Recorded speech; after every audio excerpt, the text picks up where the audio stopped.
So I didn't think I would be back here talking about the anti-woke grifter so soon. I had just made my video regarding around Randy Pitchford and regarding around Borderlands 4. Before that, I talked about Endymion. Well, guess what? We're here to talk about Endymion again, as well as a couple other content creators, Far Dark and Smash GT, because of some opinions that they had about the Wolverine trailer that came out recently from the State of Play from a few days ago. And the trailer is awesome. Like, it's super bloody, super gory. Wolverine sounds cool. He looks cool. They teased Mystique is going to be in the game in some form or fashion. We finally had gotten a trailer from this game that we hadn't seen in a very long time. I think about like 4.5 years. It had gotten leaked at some point with some screenshots and some segments of the game. I don't know what it was exactly because I didn't see any of them, and I'm glad I didn't see any of them. We have no idea how much of those leaks are even still true to what the final product is going to be. We have no idea what they kept. We have no idea if they changed anything. Most likely they probably have, because I would imagine that as soon as this stuff gets leaked out, they're not going to want to keep everything the same because they want to surprise players with what's going to be in the game.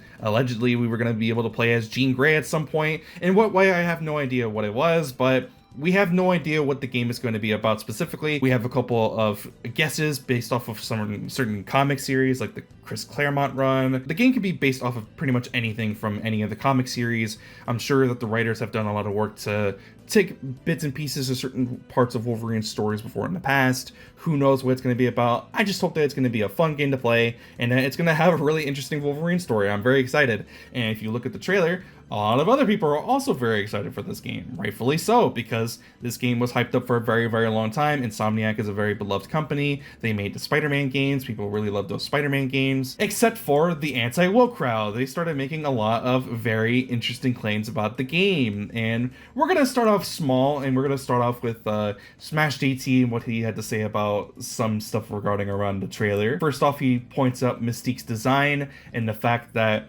the character artist who worked over at Firewalk Studios, who previously was the studio who worked on Concord, is now working on Insomniac games with Wolverine, and we don't even know if she specifically worked on the character design for Mystique in any way. But notice I actually had called her a character artist, and I looked this up because I'm not exactly sure what this means. And a character artist, from what I can tell, is someone who works on certain programs and works on a 2D or 3D model of a character and works on their sculpting, their textures, their modeling, the anatomy of the character, how tall they are, how wide they are. They don't work on the actual character's design specifically, but what they are working on is the 3D model of the character that you're going to be playing as. For some reason, Smash GT is deciding to go ahead and spread the misinformation that the person who previously worked at Firewalk Studios, who worked on character designs for Concord, is now doing the character designs for a character like Mystique, but we have no idea if that's even true, if she had any contribution to Mystique's character design in any way. But what we can say is that she worked on the model for Mystique in general. And then he decided to go ahead and talk about the trailer itself and that it was a cool cinematic trailer. But then for some reason he is asking why we didn't see any gameplay. There was zero gameplay. And then he got into an argument with Mighty Keith, and Mighty Keith had pointed out that there was actually gameplay in the trailer. And then he goes and proceeds to start showing off clips about the gameplay segments within the trailer. Multiple people have shown gameplay segments of the trailer. The entire time, he's just saying like, oh, I believe you for not understanding that it was a QuickTime event, but QuickTime event is gameplay. And then eventually if you scroll down in the thread, he starts asking ChatGPT if a QuickTime event is considered gameplay, and he didn't even really get the prompt right. Anyways, just this whole like thread of him like just not accepting the fact that there was actually gameplay within the trailer was so funny. Even after being called out, even after being community noted, he had to still, like, at the very end say that he wants to apologize, but then say that there was only 3 seconds of gameplay. But then if you look at the trailer, there's a lot more than just 3 seconds of gameplay. So that's Smash JT. I've already talked before in the past that he has no integrity as a games journalist. He tries to act like he's so much better than Kotaku, but he's honestly so significantly worse than Kotaku. He's always constantly spreading lies and misinformation. He's always misleading his audience in regarding to how the game industry works, who's doing this and who's doing that. And he's in the middle of this lawsuit with Alyssa Mercante, and I'm not going to say much more than that. I just think that it would be really funny if he lost. That's just me personally.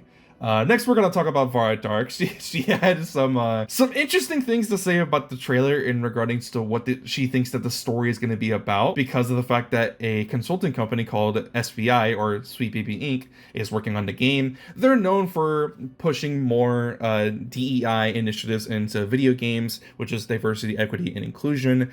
They're trying to implement that more into story, more into gameplay in some ways, more into like the level design or the world design. They're trying to include more diversity, equity, and inclusions into video games, and they've worked on some big titles that they've worked on so far. From what we can see is that they worked on God of War Ragnarok, which did exceptionally well, selling I think around like 15 million copies. They worked on Spider-Man 2, which sold around 11 million copies, so it also did pretty well. And then they also worked on Alan Wake, which sold around like almost 3 million copies, but it was very much critically acclaimed. So 3 games that sold pretty well and are very critically acclaimed by most players and from most of the critics. Very well done. Most of the other games that they work on are mostly indie games. Now we have maybe confirmation that they are working on Wolverine. There was one tweet that they had made before in the past that I think had gotten deleted at some point, or maybe soon after when they had tweeted that. I'm not so sure if that's actually a real tweet or not. I don't know if you can actually even see if the tweet is still there, because their social media accounts are actually privated because they've been harassed so violently from all these anti-woke grifters and their circle jerks and their audiences that they had to private all their accounts because they were getting harassed so violently. And anyways, what Vara Dark had to say in regarding to what she thinks that the story is going to be about is very interesting. AKA sensitive snowflakes on social media. One thing that I thought was really weird about this trailer that I had said while I was live streaming the state of play is the fact that 90% of the enemies that Wolverine is beating up are minorities. So I just have a very sneaking suspicion that it's going to be about his white privilege and him coming to terms with that and him trying to become a better man. I just have a feeling that that is not a coincidence. That's for sure. What? Bro, what are you talking about, man? So yeah, for some reason, when she watched this trailer, and she had apparently watched it live on her live stream, she thought that it was funny how a lot of the characters that Wolverine was attacking and outright killing within the trailer were of ethnic backgrounds. And for some reason, she felt the need to mention the NPCs' ethnic backgrounds and the fact they were minorities. I don't know why she felt the need to mention that. But then she goes and makes this wild assumption about what this game's story is going to be about. A game about the Wolverine. Apparently his story is going to maybe be about, because SBI is working on this game, so it has to be about this, right? It can't be on anything else. It can't be about any of like the Chris Claremont run or any of Wolverine's other comic book series runs, or those stories. It can't be based off of any of those stories. It has to be, because Sweet Baby Inc. is working on this game, it has to be about his white male privilege and how he is working on that and how he acknowledges that that's bad. I have no idea where she got this from. I don't know where she pulled this out from. I mean, she definitely pulled it out of her ass. That much is for sure. But this is what she had to say about the trailer, and what she has to say about the story, and what she thinks that's what it's about.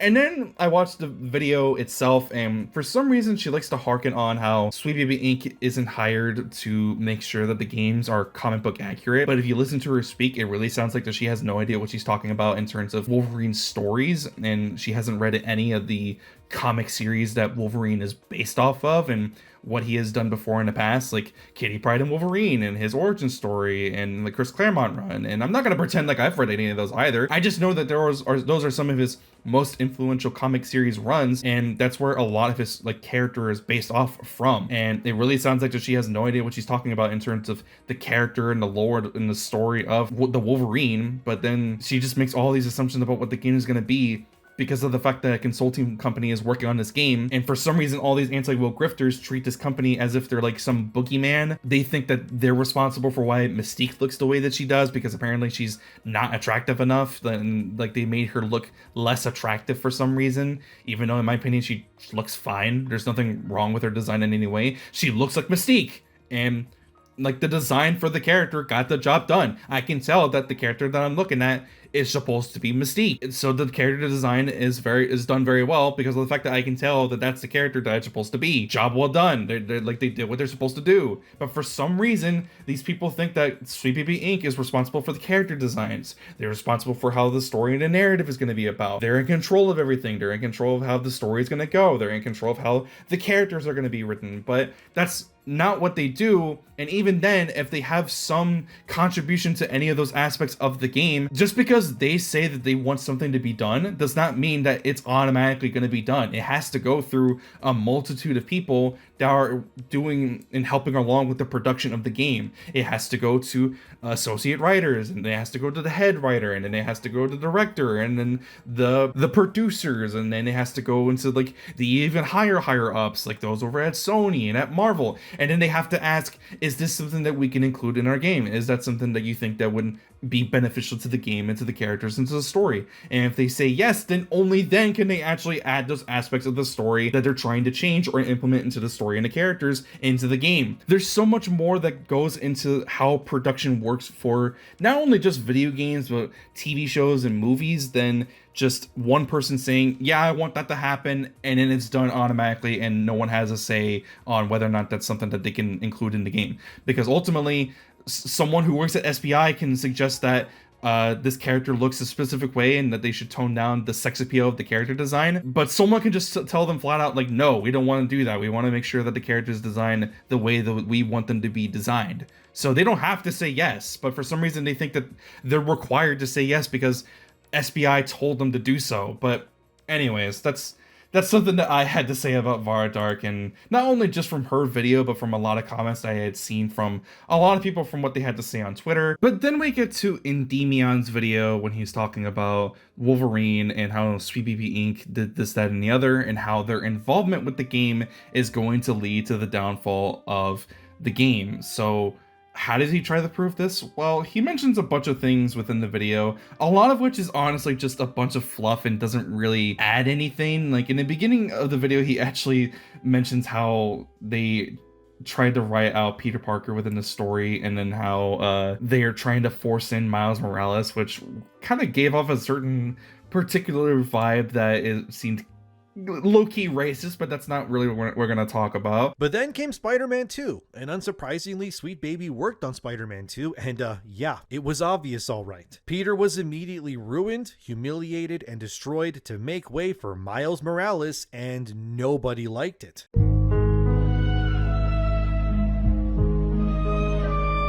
I also want to point out that later on in the video, he mentions a quote that Peter had made about how, why does the city need him when they have Miles, and he not only takes the whole scene out of context, but then he also just has no media literacy as to why Peter even said that to begin with in the first place, which again, I'm not going to really get into. I just think that those two portions of the video were particularly very funny and just made me laugh because of how idiotic they were. But the main juxt of the video that he's trying to prove is that he's trying to prove how Sweet Baby Inc. and their involvement with the game proved to be pivotal to the downfall of the success for Spider-Man 2. And even though, regardless of the fact that the game had sold 11 million units and was critically acclaimed by both players and critics, he talks about how the PC launch of the game didn't do very well. And you know what? Yeah, to be fair, if we are going to be honest, it didn't do very well. It was a very rare miss for Sony with one of their PC launches, because typically their PC launches do at least decently well, when especially when the optimization for the games are done very well. But for some reason, Spider-Man 2 just didn't had a very good reception. And then at a certain point in the video, he then shows an article, and the article is called "The Spider-Man 2 Steam Launch is a Rare Miss for Sony." And he points out this portion, this paragraph in the article that says, "This is 2 years after the original game was released on PS5 and now launches here. Though Spider-Man 2 topped Steam sales charts, it launched with less than a third of the concurrent players of the Steam launch of the original Spider-Man, 19,000 to 66,000. That may increase somewhat over the weekend, but it is unlikely it will land close to the original." So he reads that off, he talks about how it didn't do as well as the original Spider-Man, meaning Spider-Man Remastered on Steam, and he tries to say and use this as evidence to support his claim of Sweet Baby Inc. and their involvement with Spider-Man 2 is the reason why the game didn't do too well on PC, even though that it did so exceptionally well on console. But then he proceeds to completely ignore the entire next paragraph of the article that talks about how the game had launched, and when it launched, it wasn't optimized very well. It had a lot of performance issues, it had a lot of crashes, and because of those issues, the Steam reviews stood at mixed for a majority of the runtime when it was on Steam. If you go and you look at it now, most of the reviews are now mostly positive, but when the game first came out, it had mixed reviews because the game was not very well optimized. And not only that, apparently very soon after the game had actually launched, the game had actually gotten cracked very soon after, and they were able to start pirating the game, so they didn't even have to buy the game in order to be able to actually play the game. There are a multitude of reasons as to why the PC launch for Spider-Man 2 potentially didn't do very well. It probably mostly had to do with the fact that it wasn't optimized very well, but for some reason, Endymion decides to go ahead and try to lie and spread misinformation to try to prove as to why it didn't do very well, and he tries to say it's because of Sweet Baby Inc., and realistically, it has nothing to do with that. I don't know why he's trying to use this as evidence to prove his claims, because it's just straight up not true. I think the biggest telltale sign that proves the fact that Endymion is not really a fan of Wolverine, even though he says that he's a big fan of Wolverine. He doesn't list off any of the comic series that he's read featuring Wolverine. He doesn't mention like any like character attributes about Wolverine that he really likes. He doesn't mention anything about his personality that he really likes. He just says that he thinks he's really cool because he heals from all his wounds and he has like knife claws, right? He has knife claws that come out of his fist, and that's why he's really cool. And then later on, you hear him talking about how he thinks that at some point in the story, they're going to reveal that he's actually bisexual, and they're going to have him make out with his brother Sabretooth. I was joking about the Iceman gay wedding sequence, by the way, but now in retrospect, that 100% sounds like something that Insomniac would probably do. Who knows, maybe they'll even add a button prompt to kiss Iceman's husband on the lips too, and then you can feel their lips touch through the power of the PlayStation 5 DualSense controller. Wow, so progressive, so forward thinking. I wish I was kidding, but I'm not really, because I mean, they've done this all before. They'll probably also insinuate that Logan is bi somehow as well at some point, and they'll say that he slept with like Omega Red, or who knows, maybe Sabretooth, his own brother at some point. His own brother. What you just said is one of the most insanely idiotic things I have ever heard. At no point in your rambling, incoherent response were you even close to anything that could be considered a rational thought. Everyone in this room is now dumber for having listened to it. I award you no points, and may God have mercy on your soul. If you were really a Wolverine fan, you would know that at no point was it ever said that Sabretooth and Wolverine were brothers. Where did that come from? Oh, it only came from one of the worst comic book movies to have ever existed, X-Men Origins Wolverine. You know, that's anyway. That's pretty much all I really had to say. Just a lot of really weird points that Endymion had to talk about within this video, as well as just more lies and misinformation to try to rage bait people to thinking that the game is going to end up being worse than it actually is. He tries to say that people are much more aware about SPI and their inclusions within the gaming industry, but if I'm being completely honest with you, I'm gonna just go ahead and say it. I think if you just went up to any like Joe Schmo like who is into gaming, like if you went to like a gaming convention or if you went to like a comic book convention or wherever, right? You go up and you ask people, do you know who Sweet Baby Inc. is? Do you know what they've worked on?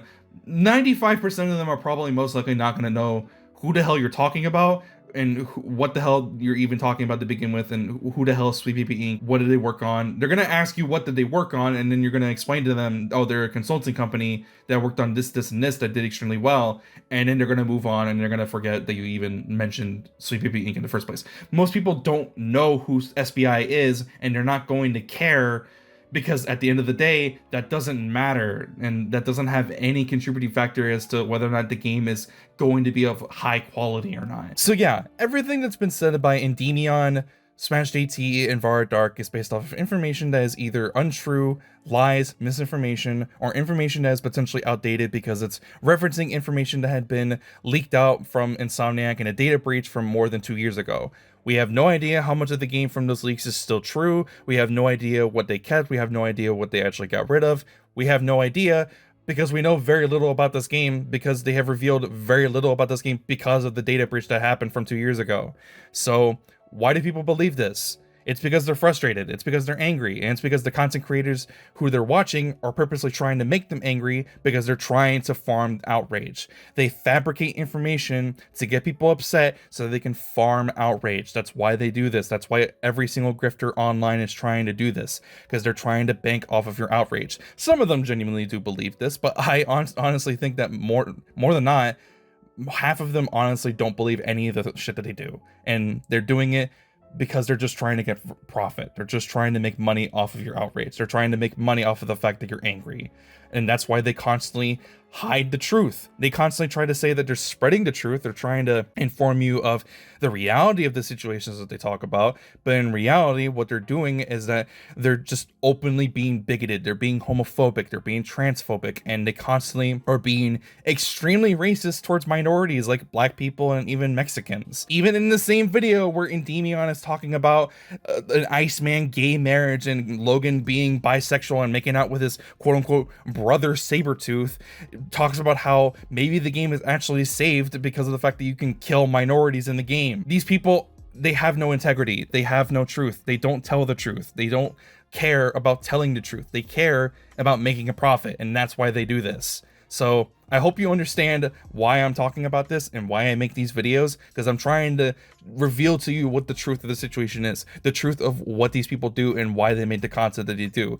Because more times than not, they're focusing on stuff that honestly doesn't matter. Like the fact that the new president of Nintendo of America is now a woman. They're more mad about that than they are about things that are actually important in the real world, than shit that actually matters within, even just in the gaming industry alone.